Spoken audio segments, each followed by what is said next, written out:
the cabbage. We were doing New Year's Day dinner, and then Marcus decided, hey, why are we not including the rest of the cup lights? So what happened on here, very impromptu to show you, most of our dinner is going to be made today in the Instapot. So this 1 minute here, I hit pressure cook, timed it to, I think I did 7 minutes is what my grandma said do the cabbage on, and it turned on. I made cabbage in here. I just cut up a head of cabbage, rather Marcus did. So this is done. It's gonna do a slow release for a second, and I'm gonna come back and do a quick release.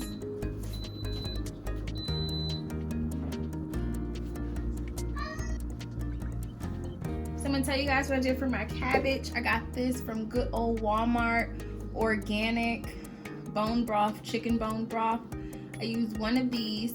I mixed it with my own special seasonings, pretty much like white pepper, garlic, a little adobo seasoning, which is my favorite, and some other secret stuff I won't tell y'all about. A little sploosh of vinegar, a little sploosh of oil, and I made a mixture of this, and then I poured it over all my chopped up cabbage in here.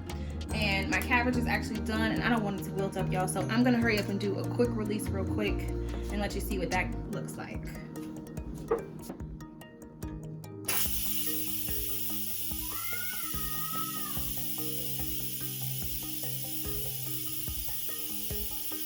Alright guys, so as you can see, the pin that was up here has dropped, which means it is now safe for me to go ahead and open the top to my Instapot. I turned it away for the side, if anyone was wondering, because it steams so much. I didn't really want it going up on my cabinets that are above here.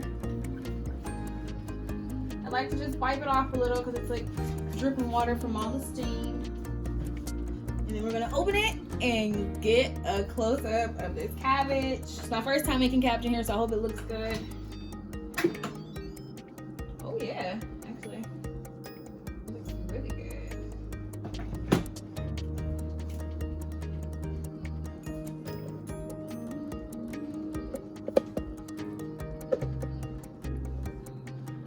And that is the cornbread I made. It's just a little Jiffy, 2 boxes of Jiffy mixed with like a few dashes of cinnamon, because I love cinnamon in my cornbread. All right, everybody, so I'm back. Now that I have made my black eyed peas in my Instapot, I have made my cabbage in my Instapot, I've made cornbread on my own.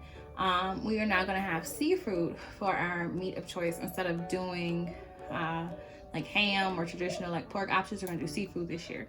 So I have 2 lobster tails. Off camera, what I've done to my lobster tails, I have prepped them by rinsing them off, cutting down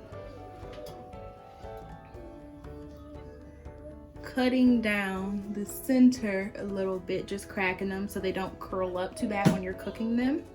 And then for my shrimp, I had raw shrimp, and what I've done is I've sprinkled a little bit of Old Bay and lemon pepper on everything. In my Instapot, I have added my rack to the bottom that came with the Instapot, and I put 1 cup of water in the bottom for steaming purposes. So now I'm just getting ready to add my shrimp, and then we'll talk a little bit more about cooking time.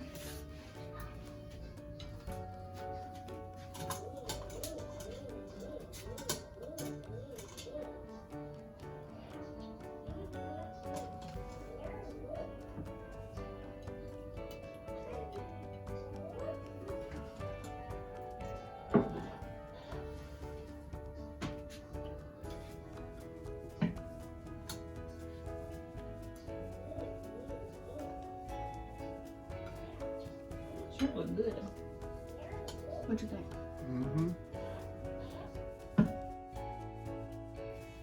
All right, guys. So as you can see, I have my shrimp and my 2 lobster tails in there sitting on top of the tray. 1 cup of water underneath the tray.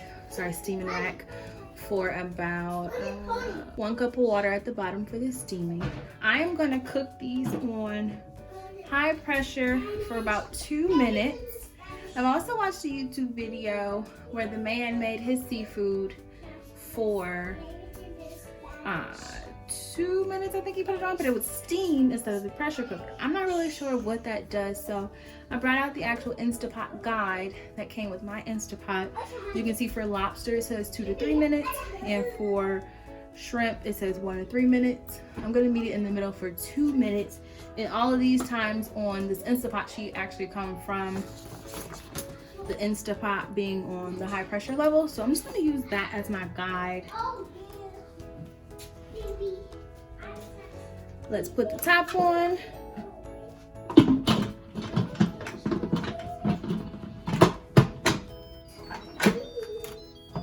Change that back to sealing. This is venting, this is sealing.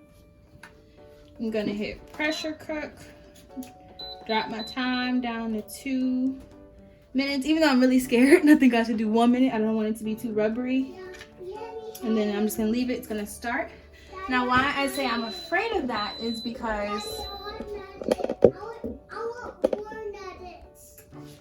as you can see, it's on. What it's doing now is just building up pressure. That's why you have this valve back here put on sealing rather than venting.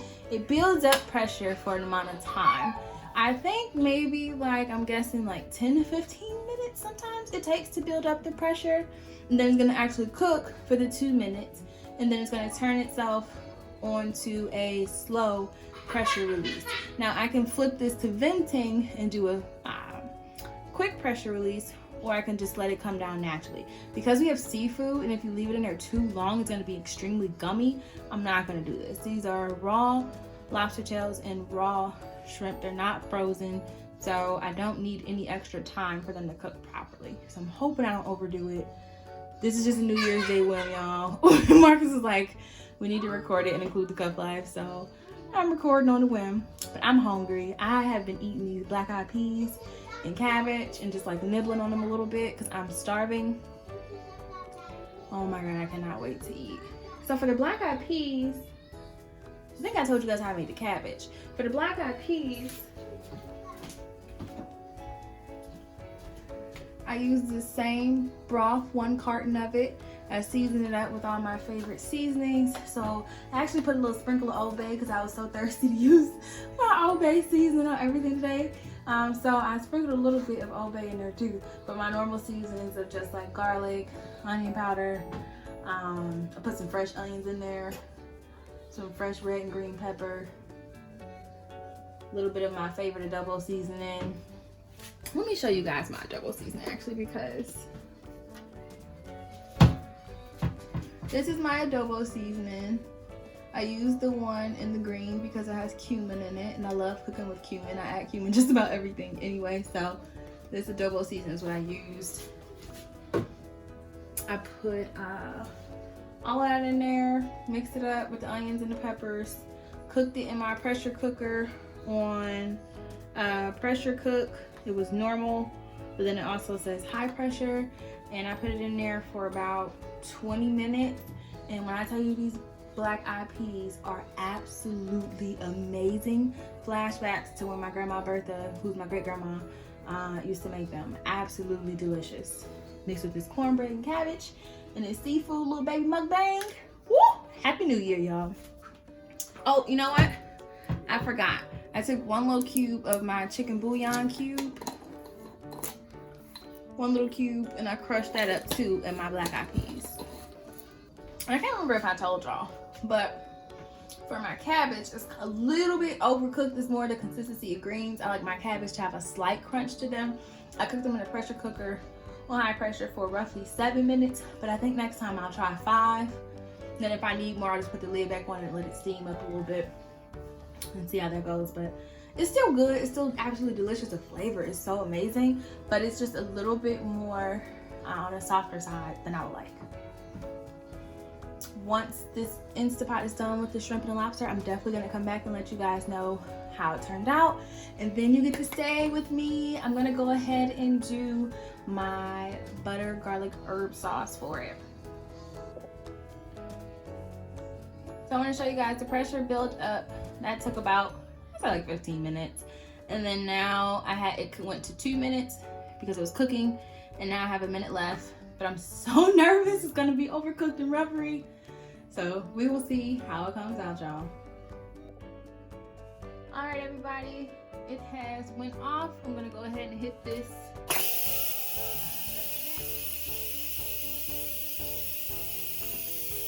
All right, guys, so that pin has dropped. It is now safe to go ahead and open it. I'm just gonna turn my Instapot back around. Again, I moved it from the cabinet because I just don't like the steam going on my cabinet to make my cabinets wet. It's weird. So just hit cancel and turn it off.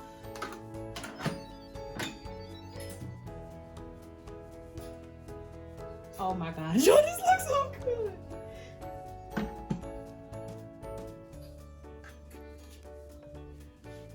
This looks so good from the steam.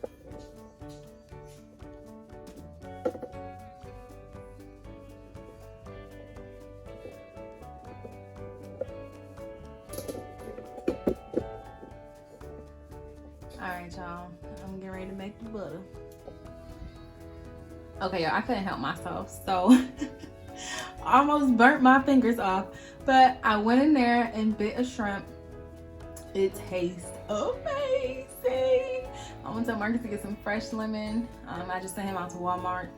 Even on New Year's Day, we're going to get a patty, LaBelle's peach cobbler, which bombs, and some real good vanilla ice cream, preferably Breyer's vanilla ice cream, vanilla bean, actually amazing. We're going to turn this to a real good old eating holiday. Also searching for some champagne because we drank champagne last night, but we need some for today, of course. Happy New Year's, everybody.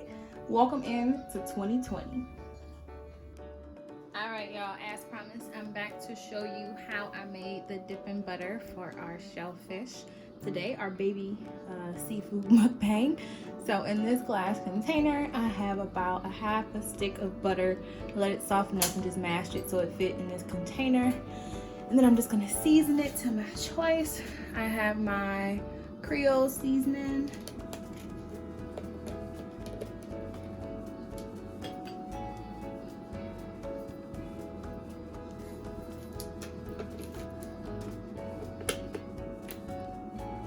That's like half a teaspoon if you guys want real life measurements. Then of course, the goat Old Bay.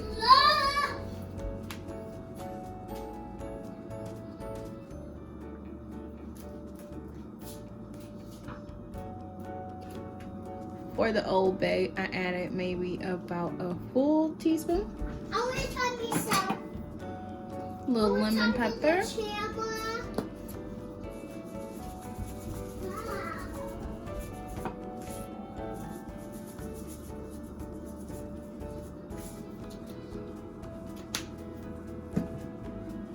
Ground white pepper, which I hear is stronger than black pepper. Jury's still out on that one, but some pepper of your choice.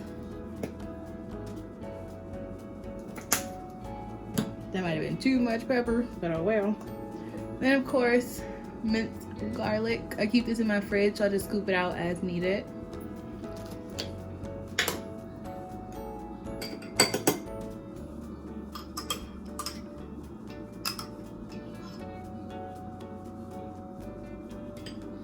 About a teaspoon of butter, because it's supposed to be garlic butter, so about a teaspoon of minced garlic.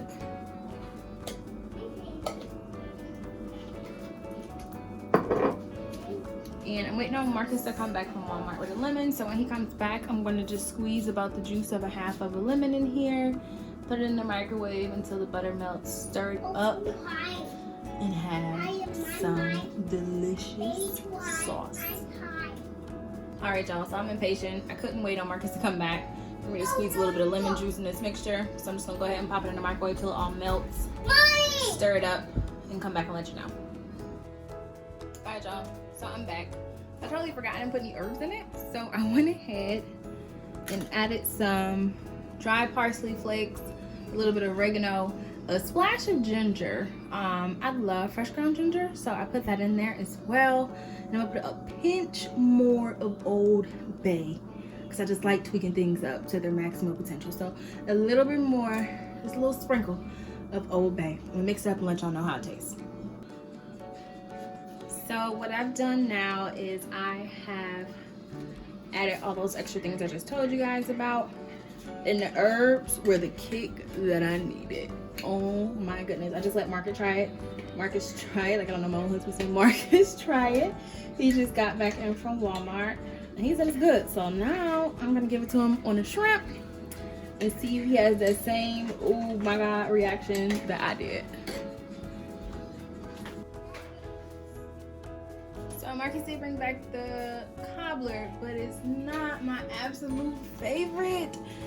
It's peach apple. Now, don't get me wrong, patty is still patty. The peach apple still bangs. I'm still gonna eat it. I'm still gonna put some ice cream on it.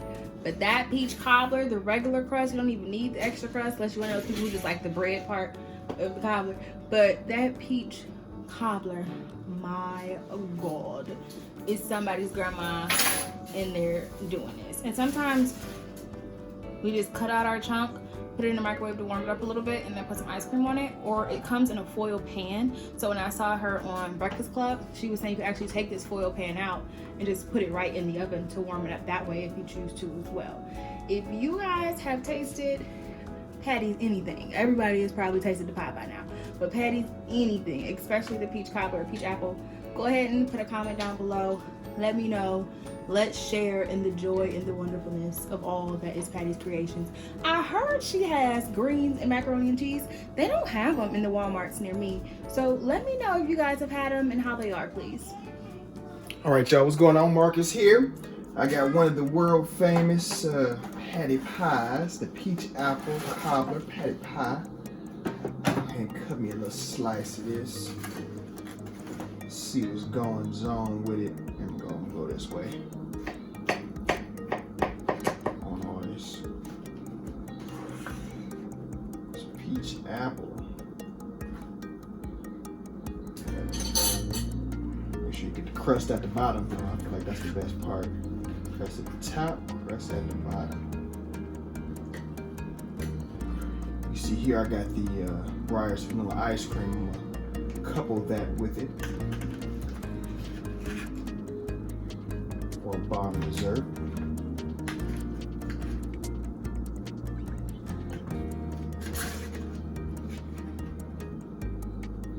All the crust right here. Now what I'm gonna do is I'm gonna set this in the microwave for maybe 10-15 seconds. Get a nice warm taste to a nice warm feel. So it goes well with my ice cream. Get the hot, cold mixture with it. And be right back. All right, you guys, I am back. So my peach cobbler is nice and warm. Like I said, it's gonna go real nice with this vanilla ice cream. A little couple scoops of that inside.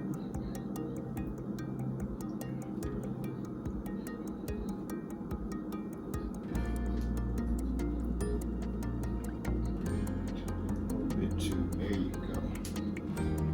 That should be good right there. So, a little bit hot, a little bit cold.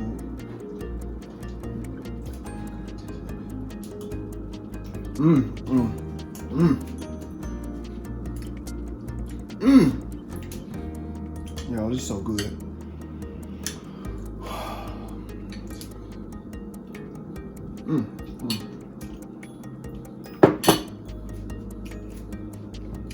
Good, girl.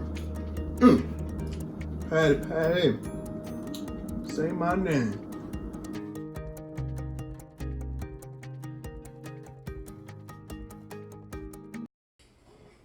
Hey guys, thanks for watching our New Year's Day dinner. We hope you have a great 2020. And go ahead and like, comment, and subscribe for more videos. Thanks.